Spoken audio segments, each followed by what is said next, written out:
আসসালামু আলাইকুম। প্রিয় দর্শক, অন্যমঞ্চের আলাপ চাইতে আপনাদের সকলকে আমন্ত্রণ জানাচ্ছি।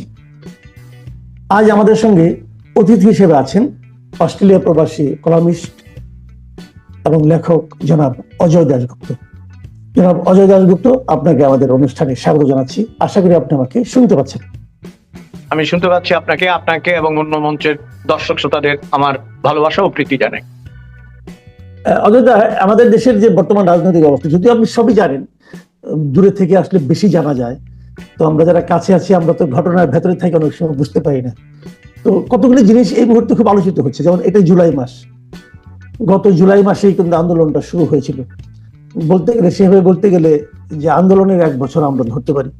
এর মধ্যে কতগুলি বিষয় নিয়ে বেশ আলোচনা হচ্ছে, যেমন জুলাই একটা তারা প্রোক্লেমেশন করতে চাচ্ছে।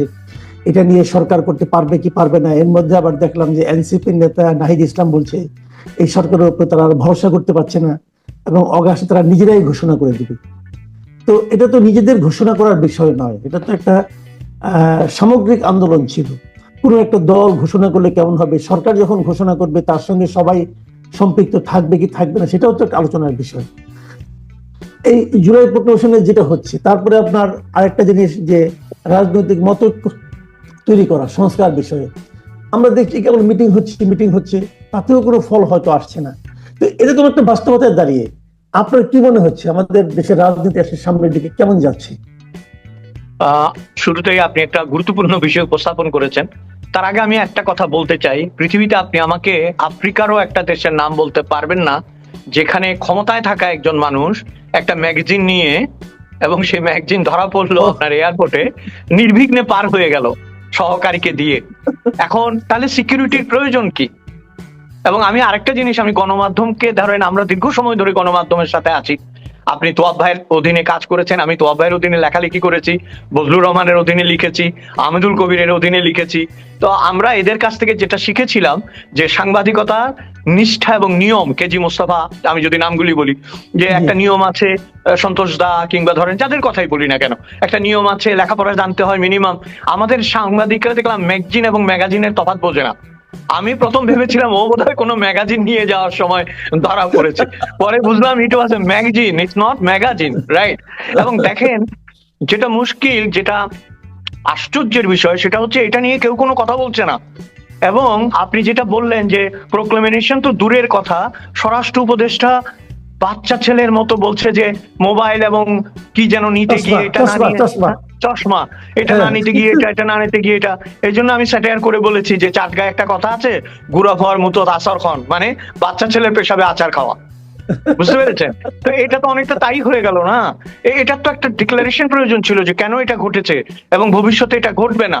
এটার থেকে আপনি তার যারা ফলোয়ার, তার যারা, তাকে যারা পীর মানে, তারা যে উৎসাহিত হবে না তার গ্যারান্টি আপনি কোথায় পেলেন? এবং আরেকটা জিনিস হচ্ছে, এটা তো নিশ্চিত হয়ে গেল যে নিয়ে যাওয়াও যেতে পারে, আবার ধরা পড়লে দিয়েও চলে যাওয়া যেতে পারে। তাকে তো জিজ্ঞাসাবাদও করা হলো না। তাহলে আপনি আইনের মুখোমুখি, হ্যাঁ, আইনের মুখোমুখি তো সবাইকে হতে হবে, তাই না? না, একটা জিনিস আপনি খেয়াল করেন, আপনি যে পয়েন্টগুলো ধরেছেন এগুলো না আমি নিজে কথা বলেছি। মানে একটা জিনিস হলো কি, উনি যখন ওনার প্রোটোকল অফিসারকে দিয়ে গেলেন, উনি কিন্তু সেটাও পারেন না। অস্ত্র কিন্তু আপনার একান্ত ব্যক্তিগত, আপনি কাউকে দিয়ে যেতে পারবেন না, কারোর কাছে হস্তান্তর করতে পারবেন না। তো উনি, আর অস্ত্রটা কি, গুলিটাও কিন্তু অস্ত্রের পার্ট, অবশ্যই।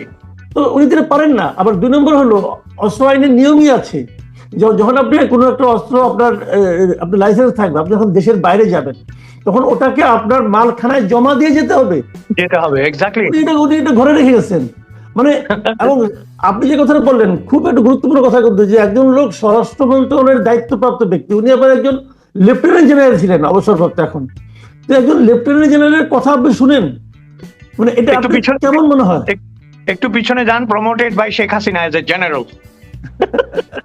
এবং আপনার এখন প্রশ্ন হচ্ছে, তিনি প্রায় এগুলো বলছেন, এবং আমার কেন জানি কি মনে হচ্ছে জানেন, এটা হচ্ছে বালসুলভ চপলতা। এটারও একটা ক্যারিশমা আছে, কিন্তু উনি ওইটার ইয়েটা ভোগ করতেছেন, ওইটার আশীর্বাদটা উনি ভোগ করছেন। উনি হি shows that he is innocent, but he knows, উনি জানেন আসলে। আমরা এই আলোচনা থেকে দূরে গিয়ে ওইখানে আসি। আপনি যেটা বলছিলেন যে জুলাইয়ের ইয়ে, দেখেন জুলাইয়ের এগুলো কিছুই হবে না, কারণ আপনার তো বেসমেন্টটা আগে দরকার না? আপনি একটা বাড়ি বানালে আগে তো ভিত্তিটা দরকার। কোন ভিত্তির উপর এই বিপ্লব হলো, কোন ভিত্তির উপর আসলেই বিপ্লব হয়েছে কিনা, এগুলিই যেখানে আপনি স্থির করতে পারছেন না, সেখানে প্রোক্লামেশন হলেও কি না হলেও কি। এবং দেখেন, যে কথাটা বলতে বলতে আপনারা ক্লান্ত হয়ে গেছেন, আমরাও বাইরের থেকে দেখছি যে আলী রিয়াজকে কোথা থেকে নিয়ে গিয়ে সংস্কারের একটা বিশাল দায়িত্ব চাপিয়ে দেওয়া হয়েছে। এখন হচ্ছে সংবিধানই থাকবে না, পুরো সংবিধানই না থাকার একটা সম্ভাবনা নাকি দেখা দিয়েছে। তাহলে আপনি কিসের প্রোক্লামেশন, কিসের উপর ভিত্তি করে আপনি কথা বলছেন? আমি প্রতিবারই আপনার সাথে কথা বললে যেটা বলি যে দেখেন, একটা গল্প আছে না আমাদের দেশে, যে এক ভদ্রলোক ব্যক্তিগত নিরাপত্তার জন্য কামান চেয়েছিল। তো ওসি তাকে ডেকে বলছে যে আপনি কামান চাচ্ছেন কেন ভাই? কামান কেউ চায় ব্যক্তিগত নিরাপত্তার জন্য। বলছে গত বছর আমার ছেলের বিয়েতে 25 কেজি চিনি চেয়েছিলাম, আপনি কেটে দিয়েছেন 5 কেজি। তা আমি ভাবলাম যদি কামান চাই অ্যাটলিস্ট একটা পিস্তল পাবো, তাই না? এখন এখন প্রশ্ন হচ্ছে আপনার, এরা যে কি করছে, কিসের? আপনি আমাকে বলেন যে জুলাই স্মারকটা কিসের, কিসের এটা? মানে এটার ভিত্তিতে কি হবে? এরকম গণ অভ্যুত্থান পৃথিবীর বিভিন্ন দেশে হয়েছে কিন্তু। এবং আপনারা যাকে হটিয়েছেন, আমার কাছে বারবারই যেটা মনে হচ্ছে যে জিনিসটা আমরা আর দেখতে চাই না বলে এটাকে মনে মনে করা হয়েছিল যে এটা ঘটেছে, এবং এটাকে সমর্থন করেছে অনেকে। আমরাও অন্তর্গতভাবে চেয়েছি যে অচলায়তনের অবসান হোক, একনায়কতন্ত্রের অবসান হোক, কিন্তু আপনারা আবার সেই রূপেই ফিরে আসছেন। এবং এগুলো কি আপনার বলছে যে নতুন বাংলাদেশ, আপনি দেখেছেন নিশ্চয়ই, পরে বোধহয় দিবসটা বোধহয় না পালানোরও সিদ্ধান্ত হয়েছে। এরা তো নিকট ইতিহাসও জানে না। রাইট, মাঝখানে তারা একটা শব্দ খুব মানে একদম শুরুর দিকে আমরা শুনলাম যে নতুন রাজনৈতিক বন্দোবস্ত। 1 বছরে কিন্তু আমি বুঝতে পারি নাই বন্দোবস্তটা কিসের, কিসের নতুন রাজনৈতিক বন্দোবস্ত। আচ্ছা, নতুন রাজনৈতিক বন্দোবস্ত, আমি ইতিহাসের ভালো ছাত্র ছিলাম, লর্ড কর্নওয়ালিসের চিরস্থায়ী বন্দোবস্তই টিকে নাই। ওইটার নাম ছিল চিরস্থায়ী বন্দোবস্ত। চিরস্থায়ী বন্দোবস্ত জীবনের জন্য অ্যাবলিউট হয়ে গেল, মানে অবসলিউট হয়ে গেছে। আর আপনি এই বন্দোবস্ত টিকবে? আপনার মাথা খারাপ। আর একটা কথা শুনেন, যে কথাটা আপনি বলেন এবং অনেকে বলে, বাংলাদেশে আওয়ামী লীগ হচ্ছে তৃণমূল পর্যায়ের একটা দল। আমরা সমর্থন করি বা না করি, এই বাংলাদেশ নামটি বাংলাদেশের মুক্তিযুদ্ধ এবং ইতিহাস আওয়ামী লীগের হাত ধরে বড় হয়েছে, জন্ম হয়েছে। আওয়ামী লীগের যারা নিরীহ কর্মী আছে মাঠে গ্রামে গঞ্জে, আমি তো সবসময় একটা কথা বলি, এটা লিডারশিপটা ছিল অপদার্থ, যে কারণে আজকে এই পরিণতি ভোগ করতে হচ্ছে। কিন্তু প্রতি গ্রামে প্রতি মহল্লায় 2 জন লোক আছে যে আওয়ামী লীগের জন্য প্রাণ দিতে পারে, যেটা আর কোনো দলের নাই, বুঝছেন? তাহলে এই দলটাকে মানে আপনার রিকনসিলিয়েশনের কথা বলছে, জামাতের সাথে রিকনসিলিয়েশন করা হয় নাই বলে আস্ফালন করছে, খেদ করছে, দুঃখ করছে, কিন্তু আওয়ামী লীগের সাথে রিকনসিলিয়েশনের কথা বলছে না। আরে আওয়ামী লীগের নেতৃত্বকে বাদ দিয়েই তো রিকনসিলিয়েশন করতে হবে, তাই না? পুরনো নেতৃত্ব যে পাপ, আপনি গ্রামে গঞ্জে ওয়ার্ডের যারা আওয়ামী লীগ, যুবলীগ, ছাত্রলীগ, মাত্রলীগ এগুলি করে, ওরা তো 10 টাকা কামাইছে হয়তো, কিন্তু তাকে আপনি টার্গেট করছেন কেন? আপনি তো আসল লোকদের একজনকেও টার্গেট করতে পারেন নাই। আসাদুজ্জামান খান কামালও নাই, ওবায়দুল কাদেরও নাই, কেউ নাই। আপনি ধরেছেন কাদেরকে? একেবারে নিরীহ প্রান্তিক মানুষজনকে। এখানে একটা কথা ভুলে যাওয়ার আগে বলি, আপনি প্রোক্লেমেশন দিয়ে কি করবেন যে দেশে একজন নারীকে ধর্ষণ করে তার ভিডিও প্রচার করে দেওয়া হয়? আপনি খেয়াল করেন কিন্তু খুব, এবং ওইটা কিন্তু মেইন স্ট্রিম মিডিয়াতে প্রচার হয়েছে, নয়াদিগন্ত তো তাদের এক্সক্লুসিভ হিসেবে প্রচার করেছে একটা মেইন স্ট্রিম মিডিয়া। সেই মিডিয়া নিয়ে কেউ কিছু বললো না, ওই মিডিয়া তো পরে বন্ধ হয়ে যাওয়া উচিত ছিল। এবং আপনার এটা তো অনৈতিক এবং সাংবাদিকতার যে কোনো আইনের পরিপন্থী এটা, তাই না? আপনি তো ভিকটিমকে ওইভাবে ফোকাস করতে পারেন না। ভিকটিমের জীবন, ভিকটিমের সম্ভ্রম, তার পরিবারের ইজ্জত, আপনি এগুলি কাউন্টে আনেন নাই, তাই না? এখানে দেখেন, আমরা শুধু সংখ্যালঘু বললে তো হবে না, প্রত্যেকটা পরিবারের মধ্যে এখন একটা আতঙ্ক বিরাজ করছে। যে বাইরে যাচ্ছে যেসব মেয়েরা, তাদেরও একটা আতঙ্ক বিরাজ করছে। এবং আপনি প্রোক্লেমেশনের কথা বলছেন, ওইটা দিয়ে আমার কি হবে যদি আপনি এটা ঠিক করতে না পারেন? একটা জাতীয় ফল উৎসব দেখলাম, সেখানে যেভাবে চুরি করলো, এবং এটা যে জাতীয় পর্যায়ে ভিডিও হয়ে আন্তর্জাতিক পর্যায়ে ছড়িয়ে পড়েছে, এইটার আপনি এটা দায়িত্ব নেবেন না? আপনি সামান্য ফল সংরক্ষণ করতে পারছেন না, আর ফলাফল সংরক্ষণ করবেন কি করে? ফলই তো রাখতে পারছেন না, তাই না? এগুলো কিন্তু মারাত্মক পর্যায়ে চলে গেছে আপনার। এখন সবকিছু দেখে মনে হচ্ছে কি যে তারা এত বড় একটা দায়িত্ব পেয়েছে, কিন্তু তাদের আচার আচরণ, কাজকর্ম, কথাবার্তা মানে মনে হচ্ছে নন সিরিয়াস টাইপের। আপনার কাছে তাই মনে হচ্ছে? আমার কি মনে হচ্ছে জানেন, মূল কুশীলবরা কিন্তু আড়ালে চলে গেছে।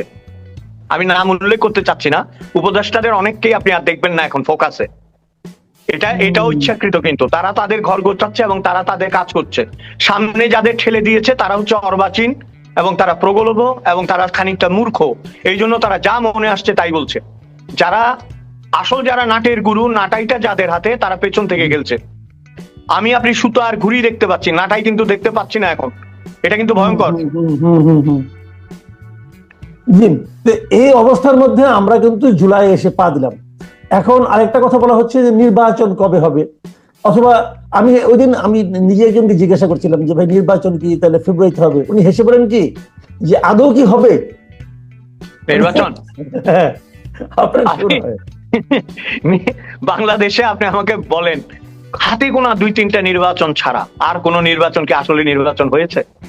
এবং এই নির্বাচন যদি হয়ও, আমি মনে করি না যে হবে না, হয়তো হবে চাপে, বিভিন্ন চাপে, আন্তর্জাতিক চাপে, লোক দেখানোর জন্য, ইন্টারন্যাশনাল কমিউনিটিকে বুঝ দেওয়ার জন্য, তারপরে ধরেন আর্থিক সহায়তা পাওয়ার জন্য, নানা কারণে we may have a election. কবে হবে এই গ্যারান্টি কেউ দেবে না। আপনারা কিন্তু মানে আপনি নন, সকলেই আমরা একটা জিনিস ভুল করছি। ইউনূস সাহেব কিন্তু ইলেকশন কবে দেবে এই কথা বলে নাই, উনি সাবজেক্ট টু দ্য কন্ডিশন।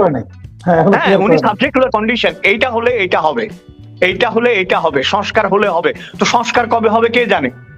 হ্যাঁ, একটা লোক যে আমেরিকা থেকে এসছে এবং তিনি যে আমাদের দেশের ঘাড়ের উপর বসে আছে আজকে কতদিন, তাই না? আজকে কতদিন একজন রাষ্ট্রীয় মেহমান। ইংরেজিতে একটা কথা আছে, every guest after 3 days smell like fish. মাছের মতো গন্ধ ছড়ায় 3-4 দিন পরে। আমাদের এই অতিথি মেহমান তো যাচ্ছে না ভাই, ঠিক আছে? এখন আমরা এই জায়গা থেকে কি করে উত্তরণ পাবো? এবং সোজা কথা কি জানেন, একটু কাজের কথায় আসি। দেখেন, হিউমার তো করছি আমরা, একটা কাজের কথা বলি। জাতীয় ঐকমত্য করতে হলে বাংলাদেশে অনেকগুলি ফ্যাক্টরকে মিনিমাইজ করতে হবে, এটা আমরা সবাই জানি। অনেকগুলি ফ্যাক্টরকে মিনিমাইজ করতে হবে। সেই ফ্যাক্টরগুলো মিনিমাইজ না করে আওয়ামী লীগের মতো একটা শক্তিশালী দল, জাতীয় পার্টির মতো একটা অর্ধভঙ্গুর দল, তারপর আরো কিছু দল আছে, এদেরকে বাদ দিয়ে আপনি একতরফা যেটাই করবেন সেটা আবারও প্রশ্নের সম্মুখীন হবে। আমি কিন্তু আওয়ামী লীগের পক্ষে বলছি না, আওয়ামী লীগের ওই নেতৃত্বকে আমি পছন্দ করি না এবং ফিরে আসুক এটাও আমি চাচ্ছি না। যে সমস্ত লোকরা, আমি গত আলোচনা তো আপনাকে বলেছি, যে নেতা তার কর্মীদের রেখে পালায় তার ফিরে আসার যৌক্তিকতা জিরো। ঠিক আছে, সে তার মতো বিদেশে আরামে জীবনযাপন করুক, তাদের টাকার অভাব নাই। কিন্তু যে দলটি মুক্তিযুদ্ধ, যে দলটি হেরে, আপনি জানেন বোধহয় পরশুদিন আহমদ ছফার জন্মদিন ছিল, কালকে বা পরশু।